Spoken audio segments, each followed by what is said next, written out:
세상에서 가장 쉬운 경제 해설, 보이는 경제 탑3의 유여울입니다.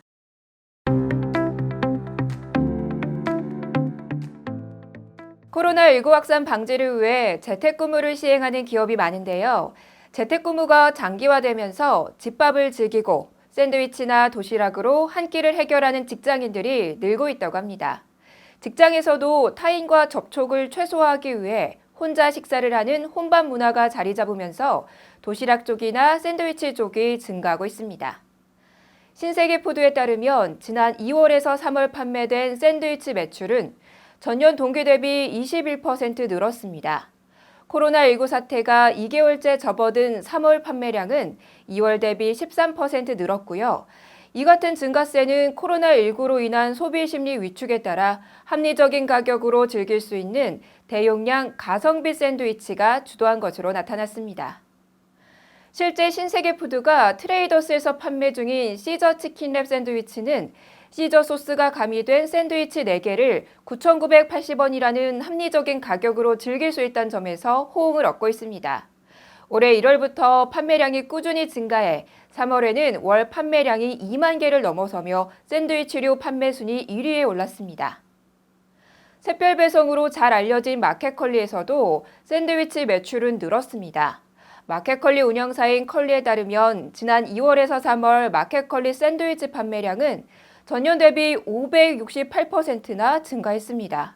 같은 기간 식빵 판매량도 108%나 증가했다고 합니다. 코로나19로 인해서 일상의 모습이 참 많이 바뀌고 있는데요. 이제는 우리의 식문화마저도 바뀌고 있네요.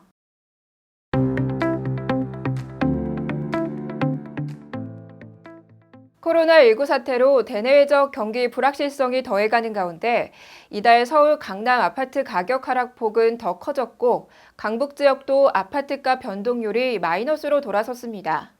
지난주 9개월 만에 하락세로 꺾였던 서울 아파트값이 이번 주에는 하락폭을 더 키우며 추락하면서 시장에서는 본격적인 부동산 침체 국면을 경고하고 있습니다.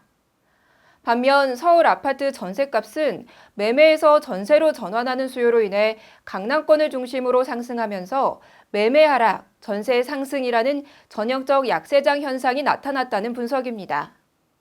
한국감정원이 발표한 2020년 4월 첫째 주 전국 주간 아파트 가격 동향에 따르면 서울은 지난주 41주 만에 마이너스 0.02%를 기록한 데 이어 이달 첫 조사에서 마이너스 0.04%로 하락폭이 확대됐습니다. 정부의 대출 규제, 공시가격 인상에 따른 보유세 부담, 자금 출처 증빙 강화 등으로 매수 심리가 급격히 위축된 탓입니다. 실제 서초구 반포동에 있는 반포미도 전용 85제곱미터는 지난해 12월 20억 1,500만 원에 거래되었지만 올 3월에는 18억 4,500만 원에 팔리며 3개월 만에 1억 7천만 원이 떨어졌습니다. 강남 4구는 모조리 아파트값 변동률이 마이너스를 기록했습니다. 강남 서초구가 마이너스 0.24%, 송파구는 마이너스 0.18%로 주요 재건축 및 인기 단지에서 가격을 내린 매물이 쌓이며 하락폭이 확대됐습니다. 강동구도 고가 단지 위주로 내림세가 이어져 마이너스 0.02%를 기록했습니다. 지난주에 강남구와 서초구의 하락폭이 더 커진 상태입니다. 문제는 이번 아파트값 하락세가 강남에서 그치지 않고 서울 전역으로 확산된다는 점입니다. 강남의 하락 추이는 지난달부터 시작됐지만 이달에는 마포, 용산, 성동구는 물론 강북에서도 하락 신호가 잇따라 나오고 있습니다.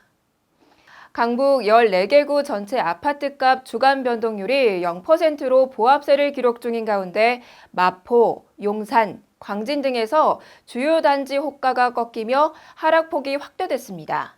특히 그동안 강세를 보였던 노원, 도봉, 강북에서도 상승폭이 축소되고 있습니다.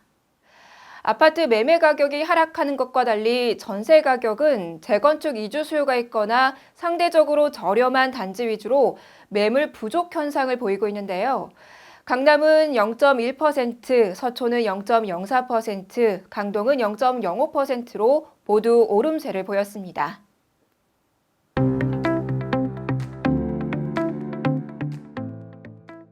보수적인 한국은행도 올해 우리나라 경제 성장률이 0%대를 기록할 것으로 내다봤습니다.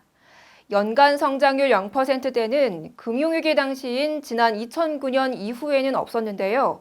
코로나19로 인한 성장 절벽을 한국은행이 인정한 것으로 해석됩니다. 한국은행은 경기 급냉을 막기 위해 적극적인 유동성 공급에 나선다는 방침을 보이고 있는데요. 한국은행이 매입하는 채권에 산업금융채권, 중소기업 금융채권, 수출입 금융채권 등 국책은행 채권을 포함시키기로 했습니다. 시중은행에 유동성을 추가 공급하겠다는 의미로 해석되고 있습니다. 나아가 금융시장 상황이 급변할 경우 특수목적법인을 설립해 회사채, 기업 어음 시장을 안정화시키는 방안도 검토 중입니다. 우량회사채를 담보로 증권사에 대출해주는 방안도 마련 중에 있다고 합니다.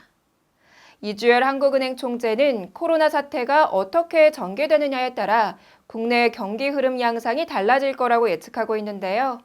이 사태가 얼른 잠잠해져 하반기에는 경기가 점차 개선되었으면 하네요.